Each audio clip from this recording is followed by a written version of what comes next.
Manthei Group Leadership Podcast. Well, welcome back to the Manthei Group Leadership Podcast. Hey. I'm Walter Cunningham. Hey, Abe Manthei, and our guest today, Jeremy. Yes. Manthei. For those that don't know, Jeremy's my brother. That is a good thing Yes, to my make only sure. brother. Yeah. So we're talking to a diverse audience here, from California to Florida to Wisconsin to Michigan. I mean, most of our leaders are here in Michigan, but we're excited to talk through. I think this is episode number 7. Not that we're keeping score, but I think we're trying to keep Somewhere track. around there. So today we're going to go through a couple of chapters that they are life principles. This has been extraordinarily helpful, I think, in our lives as leaders, but they're life principles. And so I think I want to just start with that connection. The first article that we're talking through is Stewardship Through a Humble Posture. So let me give just a quick kind of overview. Here in the Manthei Group, the Manthei family has a strong sense of faith as a foundation. And so the verse that this comes from in the Bible is from Psalm 24, verse 1. And this is from the NIV. It says, "The earth is the Lord's and everything in it, the world and all who live in it." That's a pretty broad statement. And so kind of unpacking that in this chapter, in fact, stewardship, we talked about this in an earlier episode, that's one of the family's values. Mm-hmm. So something that is very dear to the family is stewardship. So as an outsider coming into the family, I've really gotten to see a perspective here as we're talking to each other as leaders. Like, this is a podcast for leaders.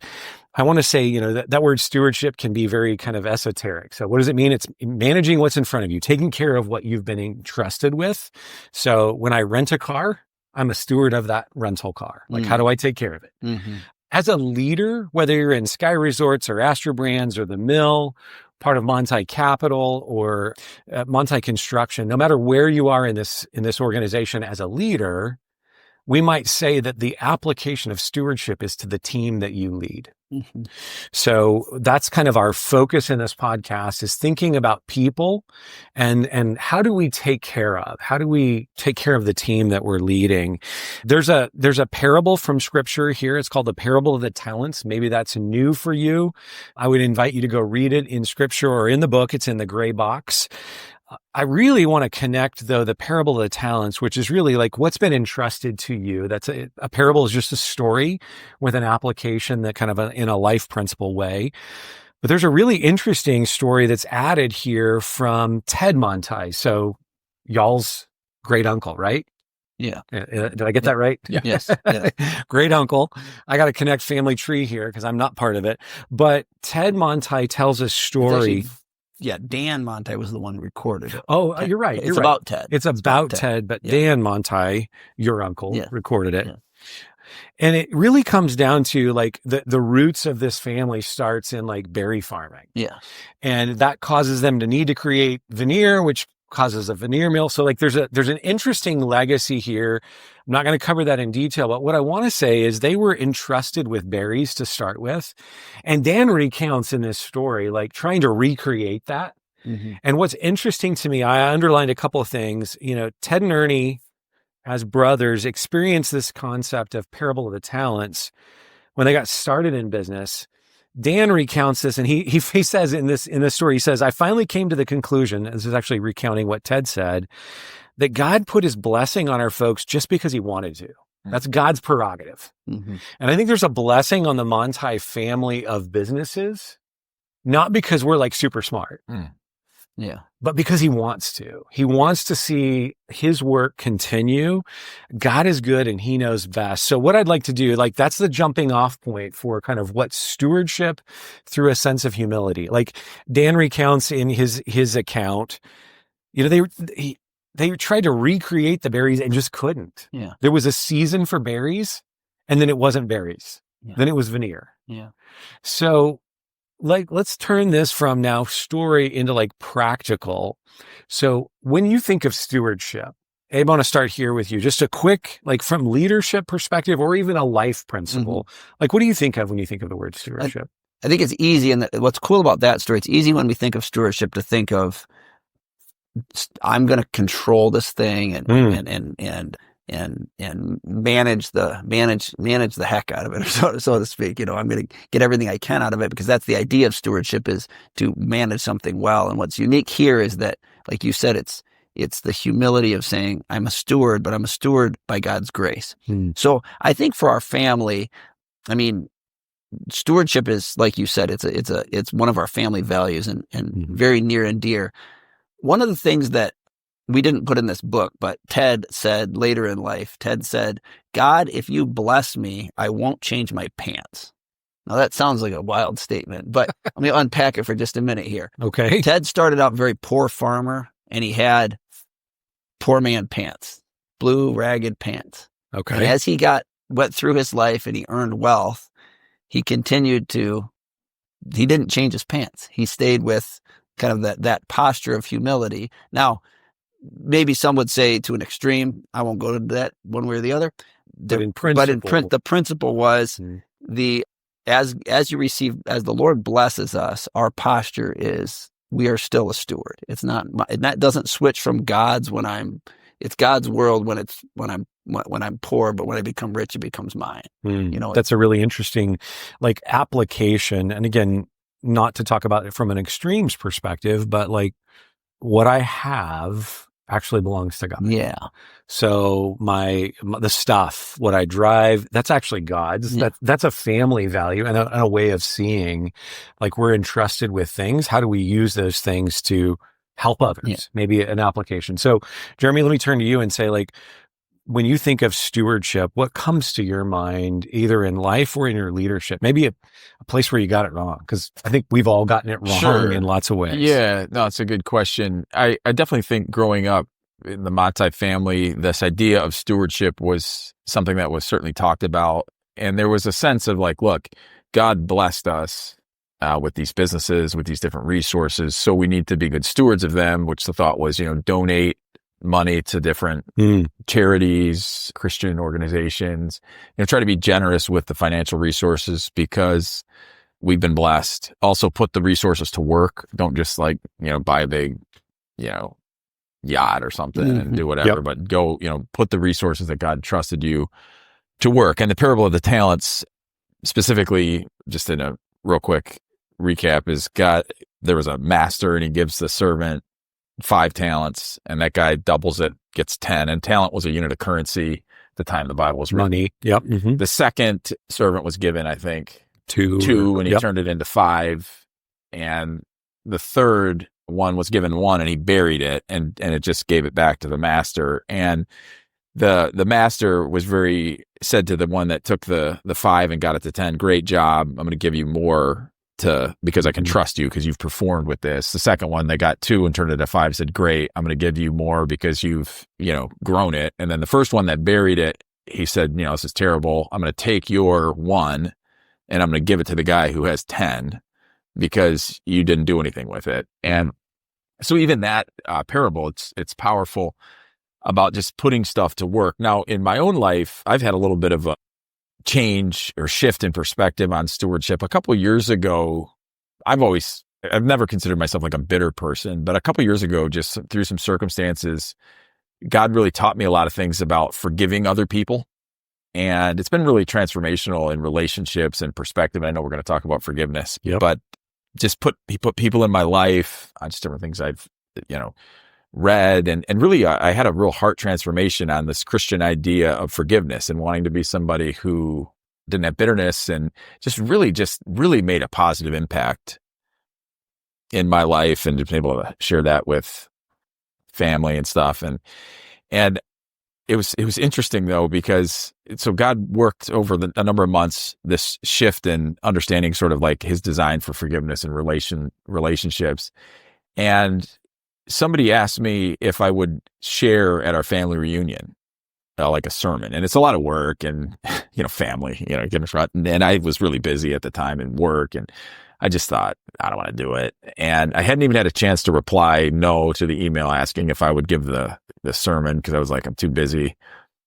And so I was I'll do it tomorrow. And then I was reading the Bible that morning, and this parable of the talents came up, and I was reading about it. And I thought to myself, as I was reading it, I was man, I'm a pretty good steward. I'm kind of the guy with the 5 to the 10, or at least the 2 to the 5, because I started thinking about, my own, I'm not like the most generous person, but I try to be generous. I was like, I'm involved in church, we're the business, God's blessed us and it's growing. And so I got a little bit of pride, of just like thinking about the things that I was stewarding well.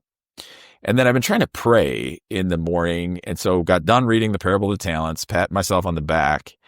And I would say it's one of the clearest things I've ever felt God speak to me was I was praying. And then I just got this very clear sense that this parable is not about money. That I was thinking of stewardship as money, like make money, grow the business, and then give money. It's clear as day. This parable is not about money. And the thought was, I felt like God was saying, I've taught you about the gospel, about forgiveness, about grace so clearly. And then I've given you an opportunity at your family reunion where you could see there was a need for forgiveness. It was pretty clear. And so it's like, I've taught you this blessing and truth. You've seen the fruit of it. And then I've just served up on a silver platter an opportunity to steward that and invest that. And because I was like thinking I was too busy or, truthfully, I have plenty of time. But I felt like, I don't have time, to not take that, gospel truth and invest that into the lives of others because I think I'm too busy, that I was really the guy with the one. I was trying to take that idea of forgiveness and bury it and just benefit from it myself. So I think the shift for me is I think stewardship can be about money. But more often than not, it's like, if you're a leader in the business and you've learned things about, whether it's forgiveness in my case or anything else, developing people, when you just take those, blessings of good principles and good wisdom and keep it for yourself to try to, get yourself ahead versus sharing those with others, then I think that would not be stewardship. And so even this book, as we've learned different, teaching, our whole heart with this book is it's just like, hey, let's be as open-handed as possible with how we've grown and vulnerable with our own stories. How do you steward your own story and your own life experience? So I think there is a financial component. If God's blessed you with resources, you should be generous with those. But I think that's an overly narrow framing of the concept of stewardship. It's interesting that you bring that up. And I want to connect this back to some conversations I've had inside the family, Gen 2. So most people that work in the business probably recognize that as your dads. Yeah. Interesting, the kind of the season, and Abe, maybe you can kind of build on this, but the season of Gen 2 leading these businesses was make money. Yeah. And give it away, like start some really interesting, beautiful ministries and partner with them kind of across the globe. And yet I think the thing that Jim or Ben or Tim or Mark or, would say today is like, we did that and we sort of walked right past the employees inside the business and how we were stewarding our relationships with them. And so the shift that I see happening in you guys, Gen 3 as leaders in this business, is like, we don't want to walk past our own team members, our own employees. And I think that's maybe the charge or the challenge or the invitation to leaders in all 5 of these business units today. It's like, it says it this way, this is more the primary area that you have to steward is your team. Yeah. How healthy is the team? And there's an article later we'll get to that's like practical handles on how to be healthy as a team. But this is more important than stewarding just equipment or inventory. Now, equipment and inventory are important. Like we don't have a business if we don't have a lathe or, resort parks out in California and Arizona. But the team that's going to be caring for that equipment or that inventory or that resort or that hospitality culture, well, that's more important. And we talk about that like as a leader, even if you don't share the same Christian faith, like I know we can connect on like we care about people and people are important. Yeah. So I think that might be the shift or the challenge. Yeah. It's like what Jeremy said this a number of times. Many of you guys have probably heard him say this, but for those that haven't, we don't buy a car to put gas in it. We buy a car to go somewhere. And gasoline is kind of like profit. So another analogy would be oxygen. We don't live to breathe. Oxygen is like profit. But without oxygen, or without gas, the car's not going anywhere. Without oxygen, you're not breathing. But that's not the purpose. The purpose is really the people. That's the people around us. And really, specifically, it's walking through the difficult seasons of life with people. It's kind of getting down in the mud with people and walking through the difficulties. That's really our highest calling. It sounds backwards. That seemed like the highest calling is the guy sitting in the really nice room, drinking tea and whatever. But the highest calling is being available. And I think with stewardship, the last principle I wanted to say quickly is I have found myself a stewardship. Being a good steward is directly related to being a steward of the things that I can handle. Meaning, sometimes I think, I got to be a good steward of things that are beyond of too many things at the same time. And really, a principle of stewardship is managing. In that parable, there was one with 5, one with 2, and one with 1. That's because that's what they were able to handle well. That was their capacity. That was their capacity. Yeah. I found I was on a nonprofit board for a long time, and I felt like I was moving. As I've reflected on that, I'm not on that board anymore, but I was moving really fast through a season of having young children and this kind of thing. And I look back and I say a lot of the issues that happened in that organization, I wouldn't have happened if I would have taken the time to sit back and think through, okay, what's really going on with this organization? Like process through it. But I had more things on my plate than I should have right then, so I wasn't being a good steward through that. And I think that's a principle for each of us. Flip that on its head and say, make sure you're being a good steward. Meaning to just say, well, I don't have time for anything, so I'm just going to take care of myself. Again, that's stewardship is more than just money, and it's really about the relationships. But then making sure that the relationships that you are being a steward of, that you're able to be a good steward of those things. So, Walter, do you have anything personally you want to share? Oh, sorry, Jerry. Just to build on real quick what you said, I have 3 kids. They're in high school now. And when they were little, my wife had just one of those little one-liners. She would always say, one kid would take the other one's toy and the other kid would hit him. And then my wife would always say the same thing. She would say, people are more important than things. Yeah. And that's a lesson that we can forget about, But I do think, the thing as a kid is the toy truck. Now it's the lathe or the press or the, resort park or whatever, but people are more important than things. The only other thing I would add to what Abe said, I was talking to this older Christian business guy, runs a really big company in Texas. And he was just talking about his journey, built a very successful company. And he said he's learned over the years that probably the most important thing to be generous with is your time. And he was specifically speaking about employees. And it's definitely easy to get busy and to make time for the people you lead relationally is hard. I get it. I'm not a naturally empathetic person. And so I have to remind myself like, hey, slow down. And then sometimes to make time for the people that you are, entrusted with to take care of means saying no to other things. That maybe seem like more pressing priorities. So I think just people are more important than things. And the most important thing to be generous with is your time. Walter, did you have any personal life experience you want to share on this before we switch to the next article? Yeah, no, I was going to go exactly the same place. So time. So the great equalizer for every leader, regardless of where you sit in the organization or what your role is time. Yeah.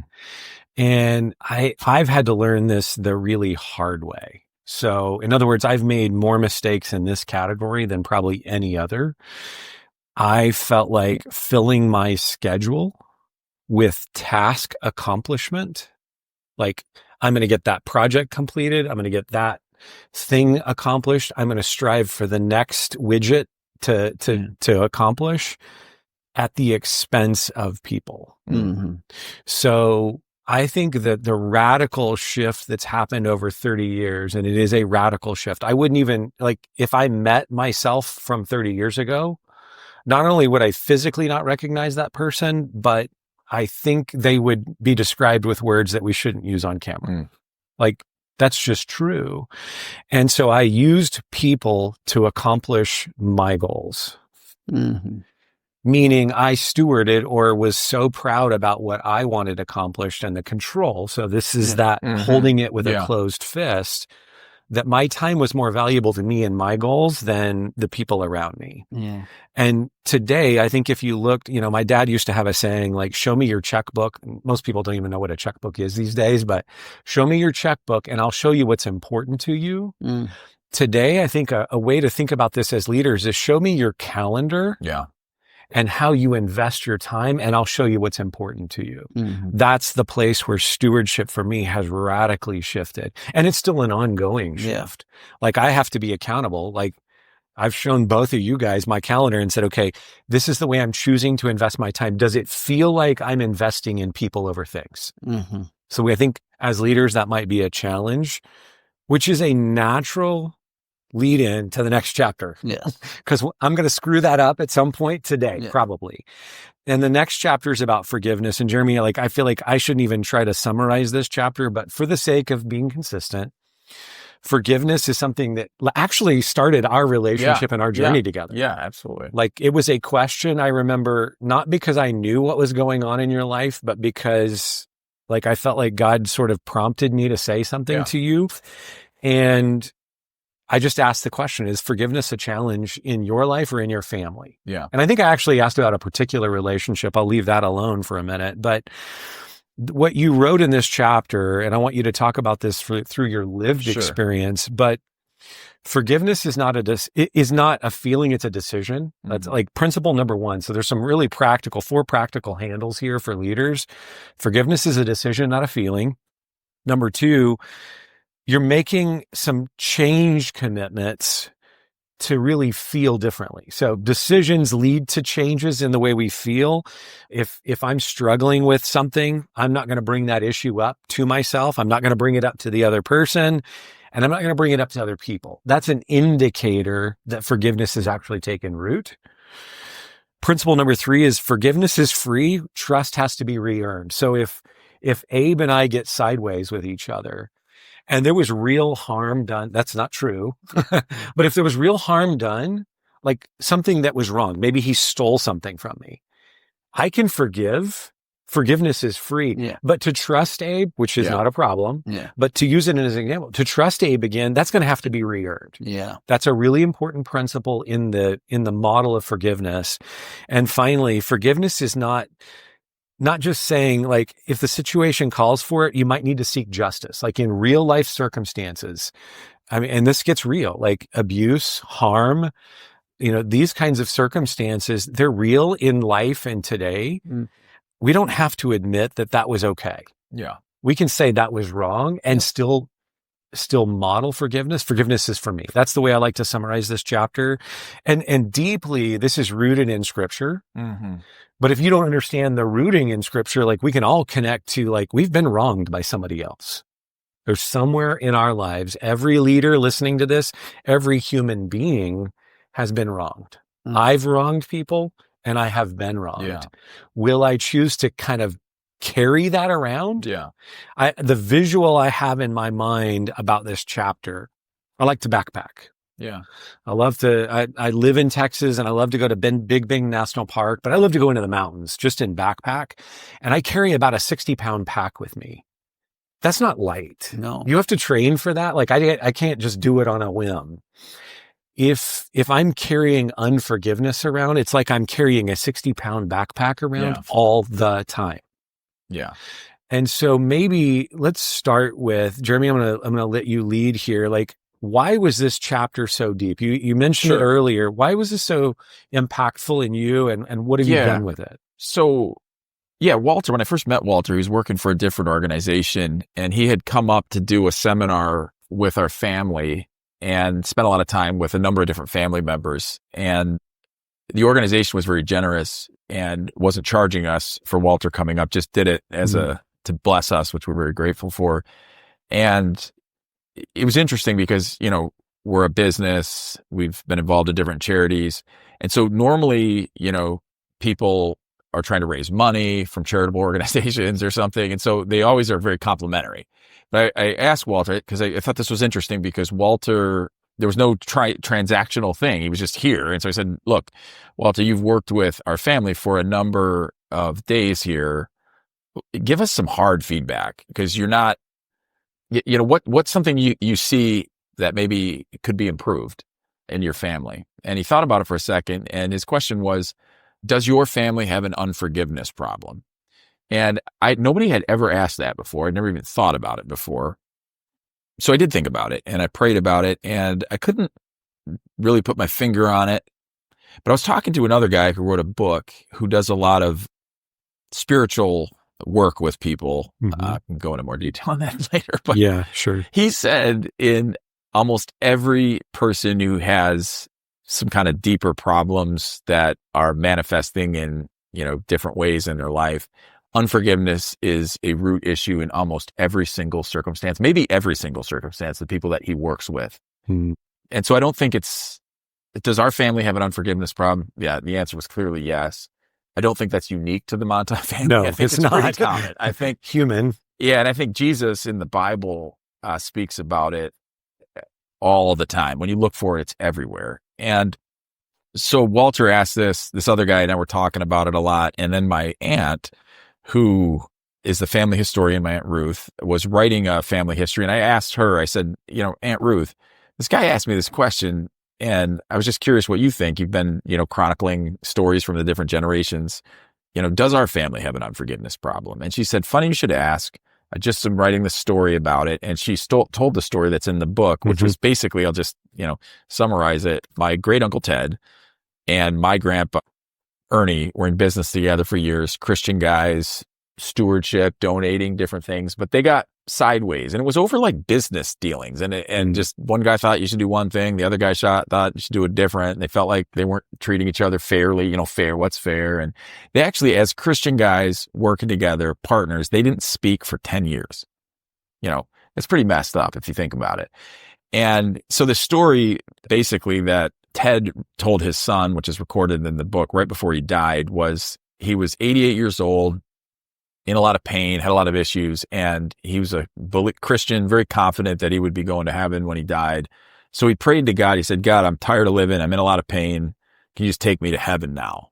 And he fell asleep, and an angel came to him. And the angel showed up, and Ted said, are you here to take me to heaven? He was like, this is great. And the angel was like, Ted, I can't take you to heaven in the condition you're in. And he said, why not? And he said, you have too much unforgiveness towards your brother, Ernie. And he said, well, I can't forgive Ernie because he mistreated me. And it was over like buying a new lathe. He wanted a dividend. Ernie wanted the lathe. And so it doesn't really, the mechanics of it, it was not abuse. It was just, right. They saw the world differently. And they were digging in on it. And the angel said, you got to forgive Ernie. And Ted said, I can't. And he was stuck. And he was stuck for 2 weeks stewing over the fact that, he didn't want to forgive Ernie and he wanted to go to heaven. And so after 2 weeks, he finally said, the angel said, I forgot to add one point. When he said, I can't forgive Ernie, the angel said, God can help you forgive. And that's a really, really key important point. So finally, God worked in his heart and he said, I forgive Ernie. And he said immediately, to use your backpack analogy, he said this huge weight that he'd been carrying for 50 years lifted off his back. And he said, I should have done that 50 years ago.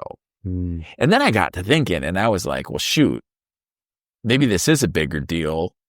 Where would we be as a business, relationships, if we just dealt with forgiveness now versus just carrying that weight for 50 years? So I prayed and I asked God specifically to bring to mind anybody in my life that I was carrying unforgiveness. And God brought a number of situations up, and most of them I was able to just, the same way Ted did between him and God, just between me and God, I was able to forgive these people. I had one cousin that we had gotten crosswise a little bit at work. Just thought, hey, let's get together. So we sat down and just grabbed a beer and talked about, it's just like, hey man, that, got a little sideways, and I just want to forgive you for this and apologize for anything I've done. And then he felt like, he's like, man, I'm sorry. It's not what I meant. But he said, man, I've been carrying the same kind of thing over this. And what he shared, I was like, man, hey, that was wrong that I did. I really had wronged the guy. So we had a really good, and it really kind of reset our relationship in a beautiful way. And I saw the transformation, so much so that we were both on the same board of a business, and one of the other board members, non-family, called me up a couple months later. Was like, what happened between you and that individual? That individual, mm-hmm. Because the board meetings have gotten so much more productive. And I think the analogy that I say, like, that I've found is if you wear glasses, if your glasses get really dirty, I think unforgiveness can be like a really dirty lens. And then so like if I had unforgiveness towards Abe, and I'm wearing these really dirty glasses, every time I see Abe, I'm seeing all the dirt. I can't look at him clearly. And when you are able to forgive by the grace of God, it's like you take the glasses off and you clean them, and then you can see really clear. You're not seeing the dirt. And so forgiveness is like cleaning the dirt off your glasses. And I would just encourage you, just relational stress. If you're ever laying awake at night stewing over something, or you're just thinking, hey, if this person would change, I would just encourage you to pray about it and just ask God, am I carrying unforgiveness? I have never heard anybody say like, man, I chose to forgive. That was a big mistake. Yeah. I really should have held on. It's always the same story. And I've heard it over and over again. And I've lived my own lived experiences. Just forgiveness brings freedom. Unforgiveness, I've heard, I think it was C.S. Lewis said that unforgiveness is like taking poison and hoping that the other person gets sick.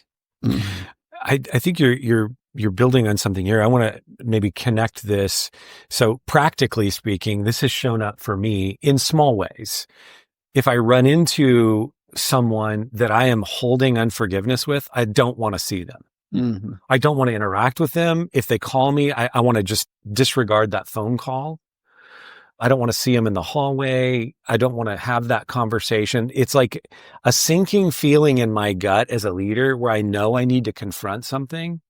Probably I need to ask for forgiveness. Yeah. I need to apologize, but I don't want to do it. And that's pride in my heart. So for me, practically speaking, I think the place where I struggle the most and I need to be confronted the most is the place where I'm just too prideful to say, Abe, I'm really sorry. Yeah. I blew that.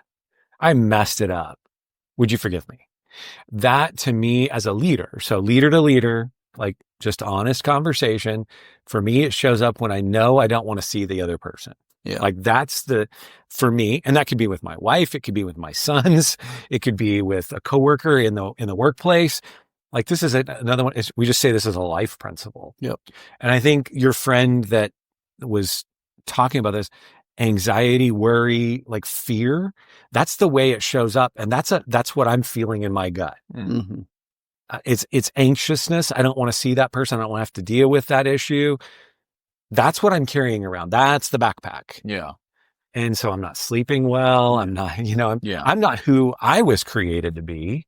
Yeah. Completely when I'm carrying that. Abe, what do you think about when you think of the context of I don't have a lot else to share, and we can wrap up. One principle to just bear in mind that Jeremy said, the Ted and Ernie's unforgiveness did not come from abuse. It just came from a difference of opinion and pride. And so a lot of times that's where unforgiveness oftentimes finds itself at work, is when you want to do things one way and somebody else wants to do it a different way. And there's an argument, and then you don't want to see that other person anymore. It's not like they abused you or anything. You just have a different way of doing things. But that doesn't mean that that's not unforgiveness. That's still unforgiveness, and harboring that. And with those on the team that we're with, I mean, that's very easy for that to settle in. And it's exactly what you said, Walter. It's when you want to avoid the person. I don't want to see that person. Check yourself, because there's quite likely some unforgiveness there. So. Yep. Go ahead. You can close this out, Jerry. I want to say one other, I just feel led to say, a lot of the principles in this book are rooted in Christian principles. Mm-hmm. And we don't want to be, heavy-handed. You got to believe what we believe. We've been very clear about that. I would say this one, though. When the angel told Ted, God can help you forgive, if you're not a believer, we're all on a journey. And so I don't say this in judgment. I say this in just full invitation. Yeah. I would say that there is a therapeutic kind of forgiveness that will help. Just, I'm going to release it. And a lot of people seek forgiveness just because I think it'll be better for me. And that's a big step in the right direction from unforgiveness, would be kind of seeking therapeutic forgiveness. All the time when Jesus talks about forgiveness, he always frames it in receiving God's forgiveness of you. And when you realize that you've been forgiven and that God's forgiveness of you is actually greater than what he's asking you to forgive in someone else, that's where the power of God can heal and restore relationships. Yeah. And so it's more than therapeutic. There's actually a spiritual truth. When you receive the forgiveness and grace of God, that changes your heart. Mm-hmm. And it empowers you to be able to forgive others. Mm. And so invitationally, that if you're struggling with this and you feel shame and you feel like you can't forgive and you feel bitter, then I would just encourage you to go to the Lord. We have a lot of resources here. People would love to talk to you about that. And that's where the deeper sort of root transformation will take place. And if you think about if you break a leg, right? We all have a broken leg in our own kind of sinful nature where we screw things up, we break relationships, and you can kind of, wrap it up and kind of do it, but you kind of need to get that bone set correctly. Yeah. And it's God's power that can do that. And I think that, it's not like you talked about, you're designed to be operating in bitterness and anxiety and worry. And I mean, I'm just not to overly spiritualize. I believe the devil, there's a devil. I think he wants you to be isolated, bitter, alone, anxious. And I think God's saying, hey man, I came that you may have life and have it to the full. That's John 10. It's 10. And that's in restored relationships, at peace with God, at peace with your circumstances, generous with your resources, and not holding on tightly, to the wheel as it's just running off into the ditch, and then just not being able to get out of the ditch, Something that you wrote in this, and I want to wrap with this and just encourage you, if you're hearing this and something is resonating with you, this line, forgiveness can feel daunting. The longer we hold on to it, bitterness and resentment, the more difficult it is to break out of it. But what you're saying is there's a lot of people that want to help you that would not judge you. Yeah. And so let me just close this episode with, if you're a part of the Manthei Group, so if you're part of this family or a part of this organization, regardless of which business unit you're in, look, I mean, Jeremy, Abe, or myself, we would welcome that phone call. Absolutely. Yeah. You call us, we're not going to judge you. We want to walk with you. And if something that Jeremy said or Abe said or I said resonates with you, pick up the phone, shoot us a text. Yeah. You can find our contact information. We're not trying to hide from this. There's also great resources if you're here in Michigan, like Lindsay Winchester and Scott Hickman. These are people, Scott's been on this as a guest. Those resources are available to you. We want to encourage you to reach out. Don't live in that. There's freedom on the other side of it. Yeah. And we've all lived through it. So we'd love to be an encouragement. Anyway, thanks for tuning in today. Yeah. We really hope that, we like to say, when a leader gets better, your team wins. Yeah. And so we want to encourage you to lean in and continue to tune in and share this podcast with your friends and fellow leaders inside the group. Thanks, guys. Appreciate you guys today. Bye.